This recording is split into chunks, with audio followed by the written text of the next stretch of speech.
শেখ হাসিনা বা আওয়ামী লীগ কোনোদিন পালায় না।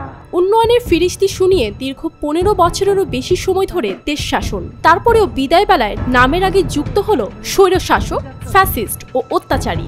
এমন পতনের কারণ হিসেবে আন্তর্জাতিক গণমাধ্যমে দেখানো হচ্ছে শেখ হাসিনার জেদ, অহংকার ও অতি আত্মবিশ্বাস। সরকারি চাকরিতে কোটা সংস্কারের দাবিতে জুলাই মাস জুড়ে চলছিল শিক্ষার্থীদের শান্তিপূর্ণ আন্দোলন। সংবাদ সম্মেলনে শিক্ষার্থীদের যৌক্তিক দাবিকে তাচ্ছিল্য করেন শেখ হাসিনা, পরোক্ষভাবে আন্দোলনকারীদের সম্বোধন করেন রাজাকারের বাচ্চা। তার মানে কি মুক্তিযোদ্ধার সন্তান নাতিপুতিরা কেউ মেধাবী না? যত রাজাকারের বাচ্চারা নাতিপুতি হলো মেধাবী, তাই না? দেশের শীর্ষ ক্ষমতাধর ব্যক্তির এমন ঔদ্ধত্যে ফুঁসে ওঠেন ক্ষুব্ধ শিক্ষার্থীরা। জোরালো হয় আন্দোলন, কিন্তু শেখ হাসিনাকে পেয়ে বসে জেদ। শান্তিপূর্ণ আন্দোলন প্রতিহতের নামে স্থানীয় আওয়ামী লীগ, ছাত্রলীগ, যুবলীগ সহ সহযোগী সংগঠনগুলোকে অস্ত্রশস্ত্র নিয়ে মাঠে নামিয়ে দেন। সেনাবাহিনী নামিয়ে কারফিউ দিয়ে পরিস্থিতি নিয়ন্ত্রণের চেষ্টা করেও ব্যর্থ হন। আন্দোলন দমনে আইন শৃঙ্খলা রক্ষাকারী বাহিনীর অতিরিক্ত শক্তি প্রয়োগের ফলে 17 জুলাই থেকে 5 আগস্ট পর্যন্ত সারা দেশে প্রাণহানি ঘটে অন্তত সহস্রাধিক মানুষের, যার ফলে শেখ হাসিনার সরকার আর আওয়ামী লীগ পুরো দেশের মানুষের কাছে প্রতিপক্ষ হয়ে ওঠে। এক পর্যায়ে আন্দোলন কোটা সংস্কার থেকে বৈষম্য বিরোধী হয়ে রূপ নেয় সরকার পতনের এক দফা দাবিতে।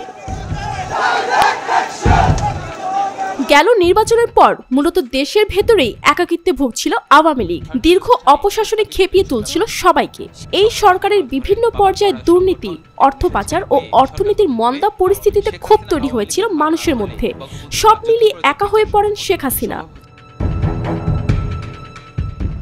একক কর্তৃত্বের কারণে সম্পূর্ণভাবে জনবিচ্ছিন্ন হয়েও থেমে থাকেনি শেখ হাসিনা। পশ্চিমা বিশ্বকেও বানিয়েছিলেন নিজের শত্রু। বিনিময়ে ভূ রাজনীতিতে একা হয়ে পড়েছিলেন।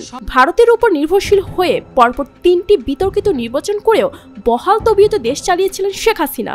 উল্টো সম্পর্কের টানাপোড়েন বাড়ছিল যুক্তরাষ্ট্রের সাথে, যা বেড়েছিল 7 জানুয়ারিতে অনুষ্ঠিত দ্বাদশ জাতীয় সংসদ নির্বাচনকে ঘিরে। নীতিমালা, বিধিমালা বা ধারা থাকে, সেটা রোববার সন্ধ্যার পর থেকে হাসিনা সরকারের ঘনিষ্ঠ কয়েকজন মন্ত্রী আর কর্মকর্তার সাথে গভীর রাত পর্যন্ত গণভবনে চলে সলা পরামর্শ। তার ঘনিষ্ঠ একাধিক নেতা জানান পরিস্থিতি নিয়ন্ত্রণে থাকবে বলেই শক্ত হচ্ছিলেন তিনি। তবে রোববারও চাপ বাড়তে থাকে সরকারের উপর। সোমবার সকালে বুঝতে পারেন পতনের সময় আসন্ন। এরপরে শেখ হাসিনা সিদ্ধান্তে আসেন 15.5 বছর ধরে আঁকড়ে থাকা ক্ষমতা ছেড়ে দেওয়ার।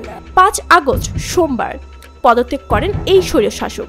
ধ্বংসস্তূপে ফেলে যান তার দল আওয়ামী লীগ ও দলকানা প্রশাসনকে।